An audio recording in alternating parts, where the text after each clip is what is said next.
This was one of the a group called the Ripcords. They had a top 10 record. This is Freddie Cannon. I don't know what the deal is. I can't remember with the wig. That's not his own hair though. But Freddie was another one of those people that you never forget. Nice guy.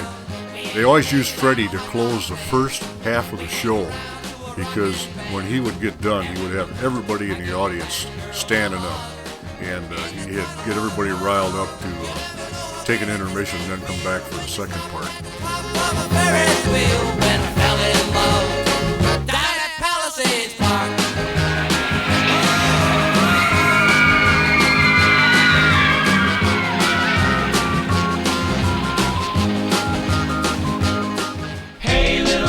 Don't you know you're gonna shut 'em down? There were some things happening in music about this time that nobody ever dreamed how much it was going to affect the future of American music. But between the tour last year and this tour in 1965, the Beatles had come to America and the whole British invasion had started.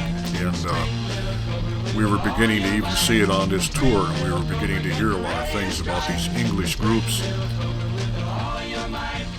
In fact, a year or two from this tour, the big caravans like this stopped for many years because it just about curtailed American music for a long time.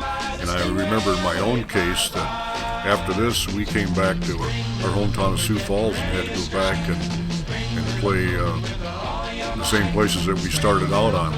Bobby Keys here was able to hire him from out of Texas, and he went on to have a wonderful career after he moved to California a couple of years after this tour. He went with the Rolling Stones, and if you watch him today when they go out on their live tours, you'll still see him after all these years with the Rolling Stones. Spring little cobra with all your might. Spring little cobra getting ready to strike. Spring little cobra with all your might. Hey little cobra, don't you know you're gonna shut 'em down? Shut 'em down. Shut 'em down. Shut 'em down.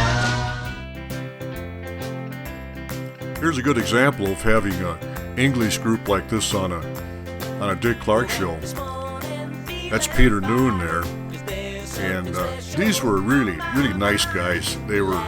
I'm sure they weren't over 18 or 19 years old then, and they were self-sufficient. What I mean by that is we would take a break when they came on stage because they had their own amplifiers and guitars, and they did their own thing. So it was nice for us to be able to have a little break and stand back and watch somebody else play for a while. But they were nice guys, and they were absolutely thrilled to be in America and be able to play with them and see a bunch of American artists like this.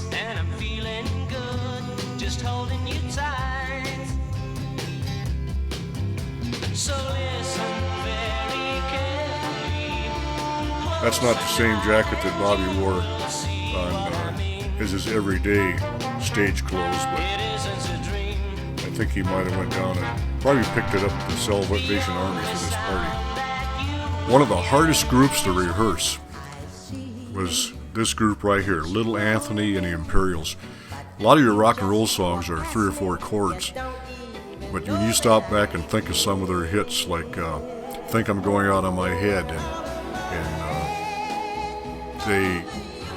in fact, I think it took us 2 or 3 hours of rehearsal, and they had their lead singer, one of the lead singers in that group, would stay with us, and they had all their charts and stuff, but they were the most difficult group on that tour to rehearse for.